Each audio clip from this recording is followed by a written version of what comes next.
Quisiera darle la bienvenida a los señores presidentes del Ecuador, don Guillermo Lasso, presidente Rodrigo Chávez de Costa Rica, al presidente Petro de Colombia, a la vicepresidenta Raquel Peña de la República Dominicana y al ministro de Economía de Brasil, ministro Fernando Haddad.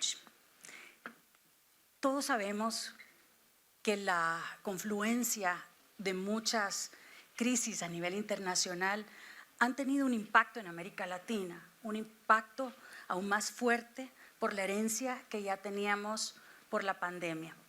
Pero también Latinoamérica tiene muchos recursos y muchas formas de poder proponer interesantes soluciones, no solo para sus propias economías y sociedades, sino que también muchas de las innovaciones y de las soluciones que encontramos en América Latina pueden servir de modelos para el resto del mundo. Así que nos vamos a enfocar ahora justamente en qué es lo que América Latina puede aportarle al mundo. Y nadie mejor que los jefes de Estado, la vicepresidenta y el ministro de Economía de Brasil para compartirnos. Así que, de nuevo, muchísimas gracias por acompañarnos. Voy a comenzar, presidente Lasso, con reconocer que la inflación ha sido uno de los grandes problemas que ha afectado no solo a América Latina, sino que al mundo entero.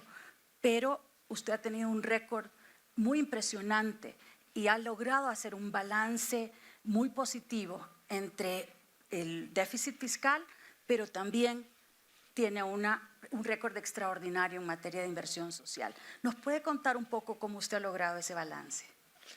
En primer lugar, muchas gracias por esta invitación. Me parece muy interesante poder compartir experiencias de los distintos países de América Latina. Un saludo al presidente de Colombia, al presidente de Costa Rica, a la vicepresidenta de República Dominicana y el ministro de Economía de Brasil. Todo parte por haber manejado con mucho esfuerzo y dedicación la pandemia. Yo siempre dije que el control de la pandemia era parte de un plan económico del Ecuador. Logramos vacunar al 52% de la población en los primeros 100 días de gobierno, con el propósito de lograr lo más rápido posible la reactivación económica. Y lo logramos porque en el 2021, el primer año post pandemia o parte de la pandemia, logramos un crecimiento económico del 4.2%, que era importante para Ecuador. Y en el año 2022 pusimos en orden las finanzas públicas. Yo recibí un país con un déficit fiscal equivalente a 7.7 del Producto Interno Bruto. Y terminamos diciembre del 2022 con 1.7, es decir, una reducción de 6 puntos porcentuales sobre el Producto Interno Bruto. Logramos crecimiento económico, el 22 será alrededor del 3.2%, logramos generar empleo, logramos reducir el número de pobres en el Ecuador y bueno, si usted me pregunta dónde está el secreto, pues luchamos contra la corrupción. Yo creo que la lucha contra la corrupción, el control de las finanzas públicas, del gasto público, evitar un despilfarro, genera recursos para poder invertir en lo social. En el año 2023, nuestra inversión en el campo social será el equivalente del 51% del presupuesto del gobierno central. Gracias, presidente. Presidente Petro, la justicia social es un pilar en su política y la deuda social es enorme en toda la región. Los pronósticos sobre el aumento de la pobreza son realmente preocupantes. Usted ha venido impulsando una serie de reformas en Colombia, presidente, y en la sesión plenaria anterior usted esbozó su visión sobre la sustentabilidad y la descarbonización. En el área económica, la reforma fiscal ya fue aprobada. ¿Cuáles son los motores para promover la productividad y el crecimiento y atraer más inversiones para Colombia? Crecimiento e inversiones. Vamos primero como a dibujar una idea que tengo, porque yo he hecho de este tema que se volvió crucial en este foro, es la crisis climática, como una especie de prisma para mirar más o menos la micropolítica, la macropolítica, la política global, la local nuestra. Y hasta ahora pues ha funcionado, porque da cierta coherencia, construye una narrativa, digamos. Si uno mira América del Sur, nosotros tenemos dos grandes potencialidades en relación al tema de la crisis climática. Una, la selva amazónica, tema del que podríamos discutir quizás en otra oportunidad, pero que implica una coalición de gobiernos con responsabilidad territorial, aquí varios, y una constitución de una especie de fondo mundial, incluido aportes nuestros, porque aquí está como el tercer pilar climático del mundo, si logramos revitalizar la selva. Pero la segunda gran potencialidad que tenemos en general ya todos los países de América del Sur es nuestra capacidad para generar energías limpias, que es muy difícil en Europa, que es muy difícil en Estados Unidos, en África, en buena parte de Asia. Con las tecnologías descubiertas nosotros podríamos perfectamente, si construimos una red eléctrica americana desde la Patagonia hasta Alaska, en cierta forma vender nuestro potencial de energías limpias para ayudar a que Estados Unidos cambie su matriz energética, que es el primer elemento para una solución de la crisis climática en el universo, en el mundo. Si Estados Unidos no cambia, no hay nada que hacer. Y tienen dificultades, pero América del Sur podría, lo cual nos puede llevar a una especie de agenda, no solamente un acuerdo común, técnico, político, para construir. Esta red está casi construida, falta poco, pero las fuentes de energía limpia nos demandan minerales, por ejemplo, cobre, manganeso, etcétera. Esos minerales podríamos usarlos como se usó el petróleo y el carbón en la vieja economía, venderlos en bruto. O podríamos iniciar procesos de industrialización, hacer nosotros mismos las turbinas, etcétera, y generar entonces esa energía limpia que podría ir por el cable, o podría ir incluso en términos de hidrógeno por el mar. Y ahí hay una potencialidad de la cual Colombia hace parte.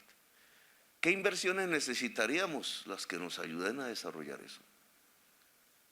Pasaríamos de una matriz de inversiones centradas en el petróleo, en el carbón, que hasta ahora ha sido así, a una matriz de inversiones extranjeras centradas en la construcción de las energías limpias de América del Sur, con un mercado garantizado. Si vamos por red eléctrica, Estados Unidos. Si vamos por el mar, el mundo desarrollado completamente. Solo que nosotros en un proceso de industrialización. Lo que me lleva, y me estoy alargando mucho, a que las reformas que nosotros queremos desde el punto de vista económico alrededor de la productividad tienen que ver con la producción. Lo que dijimos en campaña es cómo salimos de una economía extractivista, que generalmente la de América del Sur lo es decir, que extrae del suelo y vende sin transformar, hacia una economía productiva que genera entonces muchísimo más trabajo, que puede ser de crecimiento, de rendimientos crecientes y no decrecientes como el petróleo y el carbón, y que tendría que estar ligada a la tierra necesariamente, tierra y agua, a la agricultura, a la industria. Cuando se habla de agricultura industrial, conocimiento, una América Latina y una Colombia que construye una sociedad del conocimiento en medio de la transición energética, es lo que nos podría hacer saltar hacia adelante, incluso recorrer el camino en el cual ya nos tomaron ventajas, por ejemplo, la gente del sudeste asiático cuando eran más pobres que nosotros. Cierto. Dejo ahí. Muchísimas gracias, presidente. Muy claro su mensaje y eso me da la pauta también para construir sobre su narrativa, sobre esa visión y preguntarle al presidente Chávez. Costa Rica se está integrando muy bien a las cadenas de valor y sin duda esa mayor participación en cadenas de valor globales y también hemisféricas, como señaló el presidente Petro, puede promover mucho crecimiento económico para el largo plazo. ¿Qué está haciendo Costa Rica para integrarse más y cómo podemos dinamizar esa integración latinoamericana económica de una forma real, que tenga resultados y que podamos nosotros asegurar que ese legado se deja por parte de este liderazgo que nos acompaña hoy. Muchísimas gracias, Marisol, por la invitación. Un saludo a don Fernando, a la señora vicepresidenta, a los dos presidentes, colegas.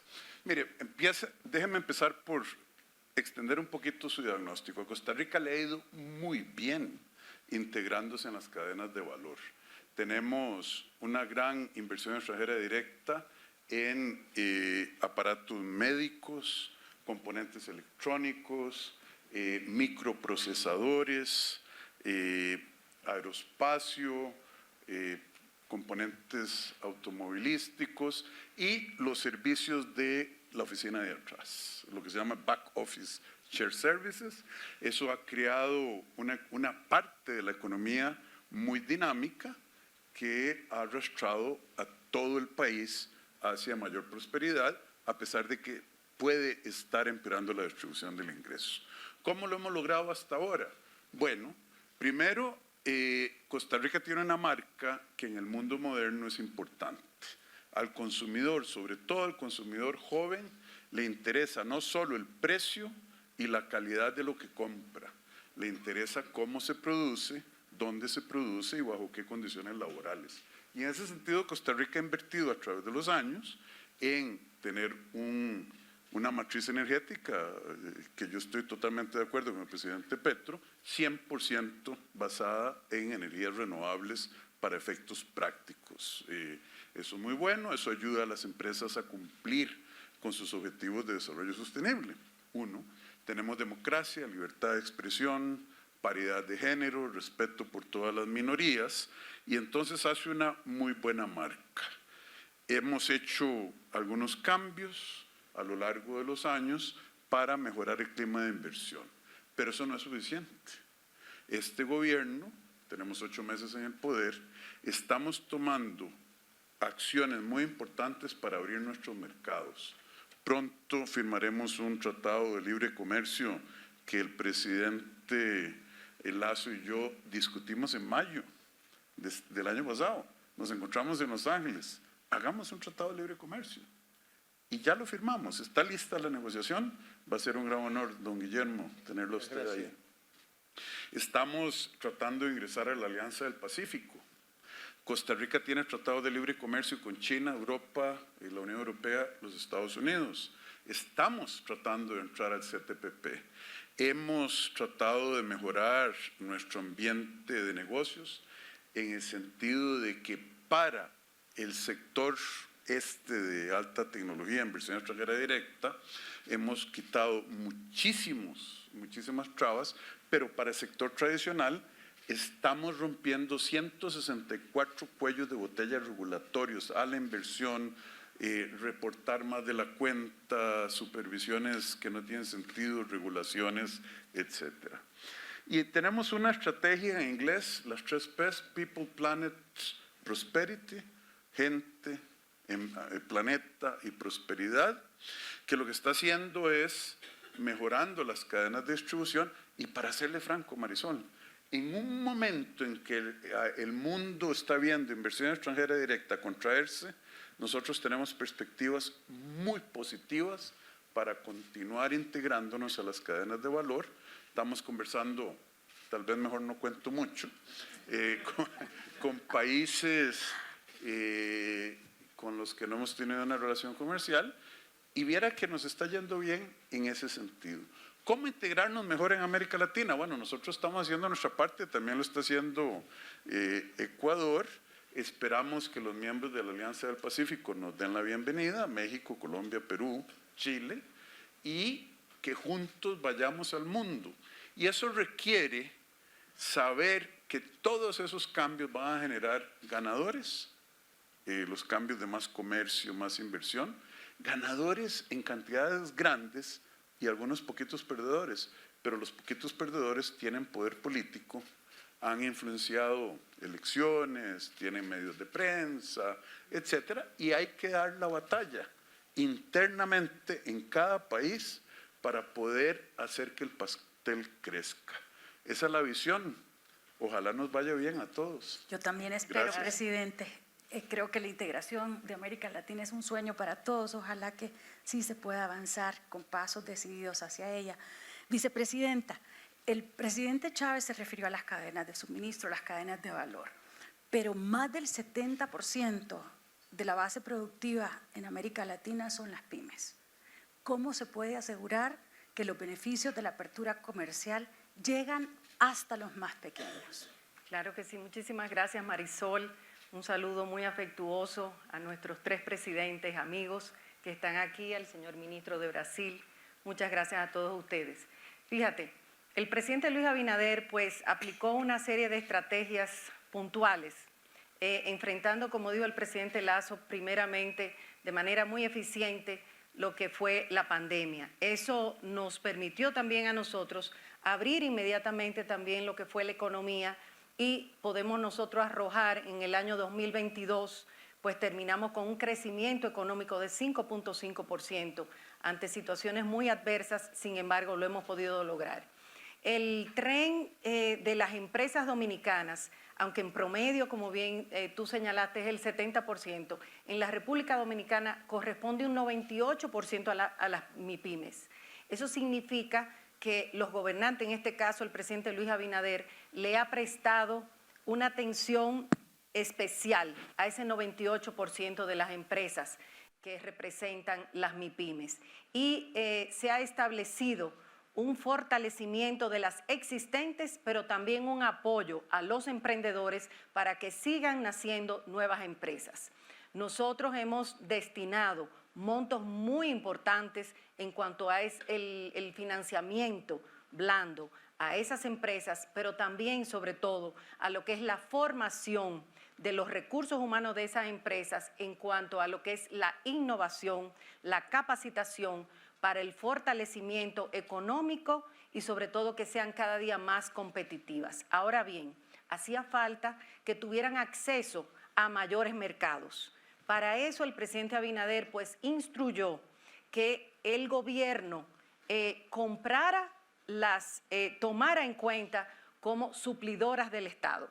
Eso ha sido sumamente maravilloso porque eso inmediatamente le aumentó el monto de ventas de cada una de ellas y han venido creciendo en cada uno de los sectores a los que pertenecen. Pero también a través del gran desarrollo que nosotros estamos mostrando en Zona Franca, pues las empresas de Zona Franca, la gran mayoría de ellas se están supliendo su materia prima de esas MIPYMES. Eso ha hecho que realmente pues nosotros podamos lograr con todo aquello algo que el presidente Abinader pues fue de los principales targets que tenía y que tiene y que seguimos trabajando en ellos, y es la creación de empleo, la creación de buenos empleos, y nosotros gracias a Dios pues tenemos que mostrar que ya nosotros estamos realmente muy bien posicionados en lo que son las MIPYMES, y sobre todo que todo esto lo que ha venido a llevar es a que se han fortalecido y entonces ya muchas de ellas están exportando sus productos. Gracias, vicepresidenta. Muchísimas gracias. Muchos éxitos en ese trabajo Muchas gracias. importante. Ministro Haddad, ontem falamos sobre... Ministro Haddad, hablamos también con los desafíos que usted tiene. Ahora estamos compartiendo con los líderes latinoamericanos. ¿Podría hablarnos de su visión acerca del papel que Brasil tendrá para el desarrollo económico de la región latinoamericana? Ministro, tiene la palabra. Muchas gracias, Marisol. Es un placer estar aquí, como siempre, y me gustaría también agradecer a los 3 presidentes y vicepresidenta por estar aquí conmigo hoy. El presidente Lula tiene un estilo de gobierno y entonces aumentó las relaciones de Brasil con el resto del mundo como nunca lo habíamos visto antes. Nunca había habido semejante incremento del comercio en Brasil como durante el gobierno de Lula. Y esto se debe al hecho de que nuestra diplomacia estuvo muy activa durante estos 8 años. No solo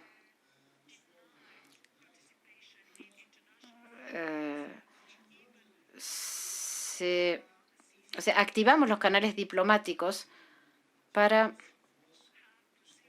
que Brasil y América Latina tuviesen una verdadera voz en todos estos foros. Brasil participa en el G20, en el BRICS, en Mercosur y en muchos órganos internacionales. Y eso ha ayudado muchísimo a Brasil para crecer en el mundo durante los 8 años de Lula. Brasil creció un 8% cuando el mundo crecía un 2%. Y el escenario internacional, por supuesto, era favorable, pero luego cuando vemos qué países se beneficiaron, se ve que Brasil fue uno de los que más se benefició, sobre todo desde un punto de vista económico. Tras la presidencia de Lula, todos los presidentes del mundo miraban a Brasil con ojos muy generosos porque entendíamos que la integración regional es absolutamente indispensable para el desarrollo. Y eso es lo que dijo el presidente Petro. Tenemos la misma visión con respecto a las ventajas competitivas de nuestro subcontinente en relación con el mundo y la generación de energía limpia tiene unas especificidades, todo lo que es el sol, el viento o el hidrógeno verde. Todas esas energías arrojan beneficios increíbles si se las compara con otros tipos de energías, pero tienen una limitación, y la limitación es que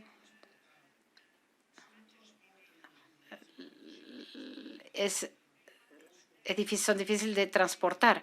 La energía hidroeléctrica, la energía eólica, la energía solar, cuesta transportarlas, pero el presidente dijo que también eso seguramente...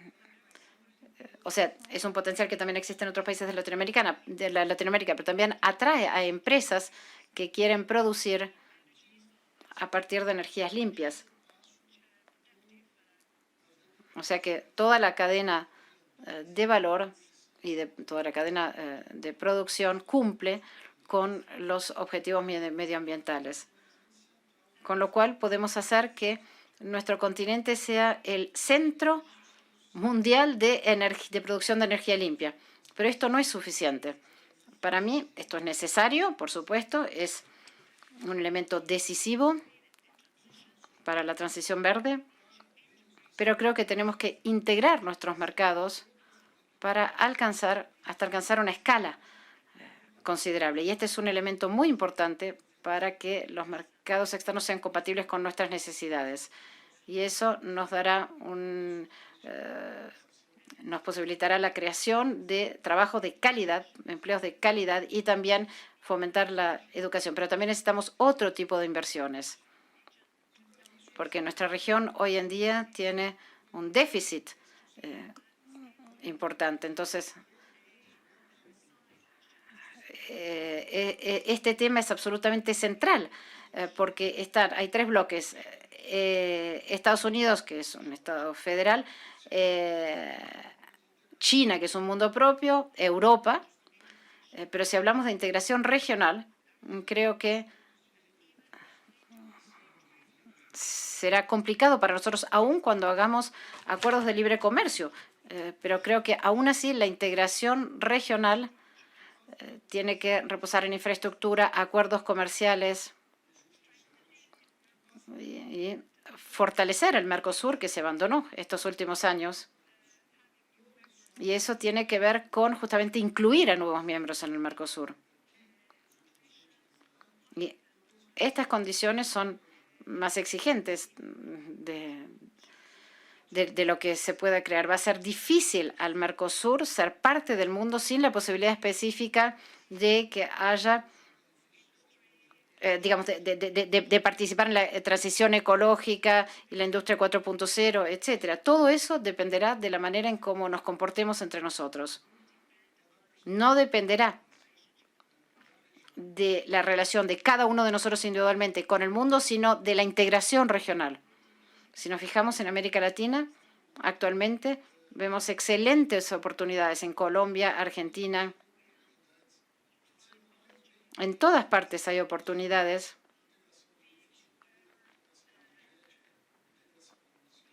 Que serían mucho más benéficas si hubiese una verdadera integración comercial y si fuésemos más ambiciosos, incluso la integración de los mercados financieros de la región, porque les carecen de competitividad. Y si hubiese realmente una financiación, un financiamiento barato y también la posibilidad de que las familias pobres reciban préstamos. E incluso, por supuesto, las pymes. Y todo esto sería más fácil en Latinoamérica y más específicamente en Sudamérica si estuviésemos más integrados. Muchas gracias, ministro, y esperamos realmente que haya una mejor integración. Y que solo nos quedan 2 minutos para poder cerrar. Yo hubiera querido poder continuar con esta fascinante conversación, pero creo que vamos a tener que racionalizar y no me quisiera quedar sin la oportunidad de poderle preguntar al presidente Petro sobre esa visión que él trae para poderle legar a Colombia una paz total. Presidente Petro, con usted concluimos. Bueno, una violencia de décadas, a veces le llamo la violencia perpetua, que por eso mismo ha cambiado fases en la historia mundial. De la insurgencia, digamos, revolucionaria de la Guerra Fría, pasamos a una nueva fase, la actual, más compleja. Aquella era política, se podía resolver políticamente. Esta está muy vinculada a problemas que ya se viven en toda América, que es como un cambio en la dimensión de la criminalidad ligada a las drogas. Tiene que ver con la política que se ha establecido en el mundo respecto a las drogas. Desde hace unos 50 años esa política es criminalizarla, la guerra contra las drogas. Si uno hace un balance en América toda sobre qué pasó con esos 50 años, uno no podría decir más que es un absoluto, total fracaso. Millones de presos en Estados Unidos, la mayoría negros, 1 millón de muertos en América Latina, hoy la mayoría colombianos, unas organizaciones que ya no son las que aparecen en televisión como a lo Pablo Escobar, sino verdaderas multinacionales poderosas de las transferencias de sustancias en todo el mundo, que van dejando en toda América, por ejemplo, las ciudades y pueblos más violentos del mundo. Si se mide por tasa de homicidios, ya no es un problema colombiano, es un problema multinacional, con algunos organismos dominantes como los que se han establecido criminalmente en México, por ejemplo, que logran tener posición dominante. Esta complejidad es la base de la violencia de hoy en Colombia. No se resuelve con instrumentos políticos, nosotros nos inventamos ahí una palabra para tratar de afrontar el debate público, que es con instrumentos sociojurídicos. ¿Qué significa eso? Que no podemos pacificar a Colombia sino con una visión territorial y macro. Es decir, si no ponemos en debate la política antidrogas fracasada al día de hoy con Estados Unidos, tenemos serios problemas.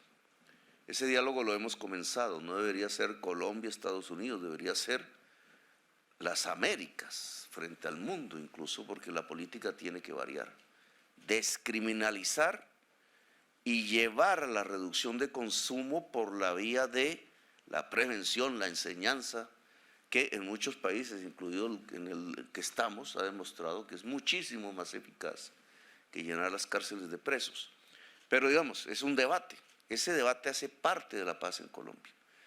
Adicionalmente, y en ese contexto, indudablemente no podemos pacificar si las regiones excluidas de Colombia, en donde se desarrollan las mayores violencias del país, no logran una inclusión en la política social. Y aquí tendríamos que, incluso diría, ¿cómo se incluye una región, por ejemplo, la más grande productora de cocaína del mundo, que está vecina a su país, doctor Lazo, que es Tumaco, el Pacífico? Me alargo demasiado. Es la única región del Pacífico de todo el mapamundi que es pobre. La región pacífica ecuatoriana es mucho más rica que la región pacífica colombiana, y ni hablemos del Asia, etc. Es la única región que tiene mayoría de raza, de etnia negra, porque allí se escapaban los esclavos. Se conjugó la región con la mentalidad esclavista que había en Colombia y que aún hay, y excluyeron esa región del desarrollo, y es hoy la principal productora de cocaína.